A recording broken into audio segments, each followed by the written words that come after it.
The latest on the war in Ukraine as Russian forces struggle to take control of the country. Ukraine says its forces have taken back a village near Chernihiv. Russia pledged to reduce its military operations in that area, but has continued airstrikes on the city. The Russian Defense Ministry also announced a ceasefire in Mariupol to allow civilians to be evacuated. This recent verified drone video shows the destruction in the port city, including a destroyed drama theater and other buildings. Intelligence officials also now claim that Vladimir Putin is being misinformed by his advisors about how badly things are going for Russia. Senior national correspondent Terry Moran joins me live now from Lviv, Ukraine, with more on all of this. Terry, a British spy chief says that Russian soldiers are short of weapons and short on morale, that some are refusing to carry out orders, that they're sabotaging their own equipment, and even accidentally shooting down their own aircraft. Why go public with this intelligence now? That's stunning, isn't it, Diane? That the British intelligence has concluded that, in fact, the Russians may be trying to shoot down their own airplanes. Now, the reason they're going public with this is that this is just the same playbook that the United States and Britain were using before the war. Try to let Vladimir Putin, let the Kremlin know that we know, that the United Kingdom knows what's going on. And this intelligence report that the Americans released, something very similar, was very granular. The U.S. intelligence community released a report saying that Vladimir Putin was unaware that conscripts were being sent into Ukraine from Russia. So that indicates a kind of nugget that demonstrates the United States intelligence has gotten very, very close to the Kremlin. The reason they're doing it, perhaps, is they're concerned he really doesn't know what's going on, and so they're trying to inform him. The other thing is to give Russia a sense that the United States and the United Kingdom are watching everything, that they do have a sense of how badly things are going behind the lines in the Russian army. They really are struggling out there in the field. Now, Russia has responded to this, saying that the U.S. just doesn't understand Putin or how decisions are made in Moscow. The Kremlin says that is a source of concern because it could lead to rash decisions with very bad consequences. What do you make of that?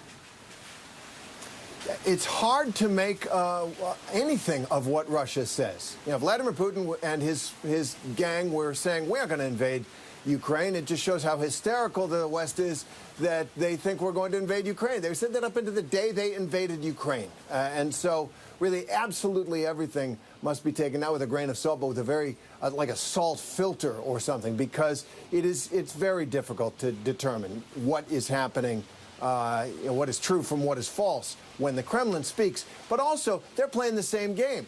They're trying to say, oh, you don't know what we know and how we know what we know that we're doing in order to try to keep the United States and the United Kingdom off balance. The truth of the matter is that Russia under Putin has become a deeply dysfunctional regime because it is about one man.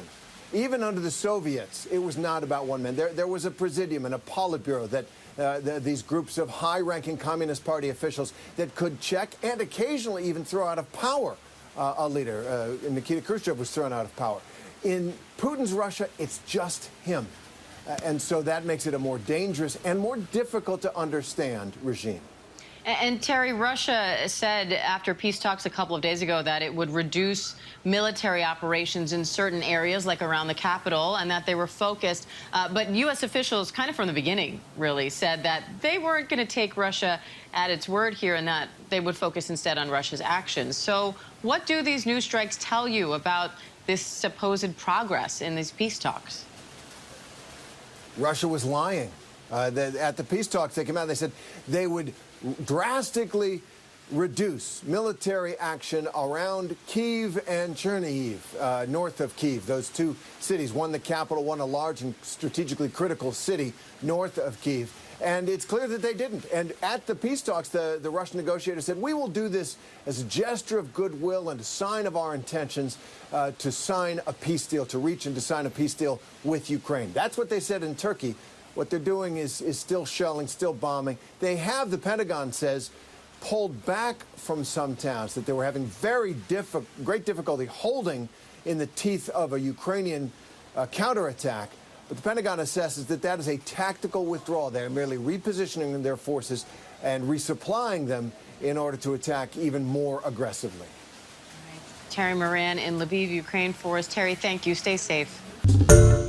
Hi, everyone. George Stephanopoulos here. Thanks for checking out the ABC News YouTube channel. If you'd like to get more videos, show highlights, and watch live event coverage, click on the right over here to subscribe to our channel. And don't forget to download the ABC News app for breaking news alerts. Thanks for watching.